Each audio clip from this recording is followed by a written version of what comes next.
We had a great time Sunday here at Campbell Memorial Presbyterian Church. It was Pentecost Sunday, and the church was decorated in red, and so were all of you.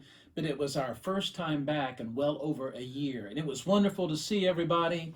We had about 70 folks here, and about 10 of those were friends and guests of the congregation. So keep inviting your friends to visit us at Campbell Memorial. This coming weekend is the Memorial Day weekend. And Memorial Day began long ago after the Civil War, when in the South there was a particular day each year when everyone went to the cemeteries and they decorated the headstones of fallen soldiers and family members. That holiday celebration event was also quite a social event, as you can imagine, and it migrated up to the north, and it became a day that was recognized and celebrated in both the North and the South, and we remember it to this day. It was called Decoration Day. It's a day to remember those who have fallen and served in conflicts and to protect us as a nation. We want to continue to recognize graduates of our congregation and of members of our families. If you have a member in your family who's completed high school or college or post-grad or received some recognition, we would like to give them a shout out and offer them our prayers and congratulations. Let us know. Contact Margaret in the office. We would like to remember them publicly and celebrate their accomplishments. This has also been a week in which we are remembering the death of George Floyd.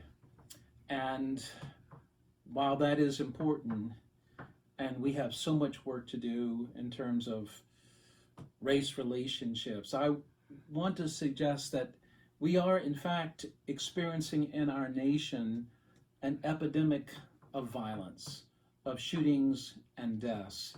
This past weekend alone, there were 12 incidents of mass shootings, some 11 deaths, and some 69 people were wounded, and that does not include the events of this morning and the shootings that took place in San Jose.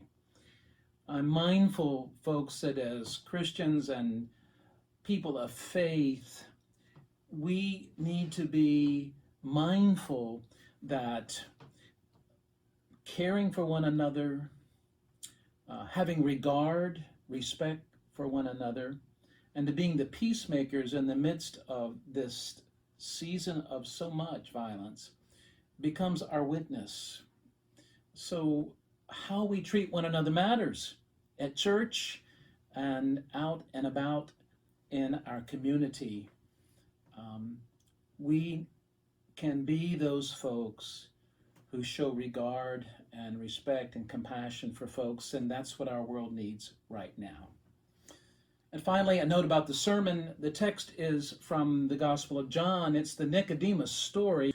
Let me read to you the final verses of that Nicodemus story from the Gospel of John.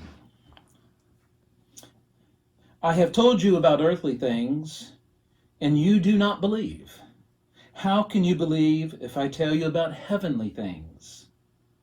No one has ascended into heaven except the one who descended from heaven, the Son of Man.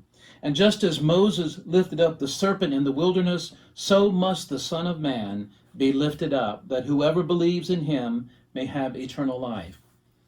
So I was fascinated about the lifting up of the serpent in the wilderness, and I'm going to look at that text, make that connection in my preaching this Sunday. So be here. We're going to have a good service. I look forward to seeing you. Until then, take good care of one another, look after one another, be kind to one another. Until Sunday, friends, goodbye, and God bless.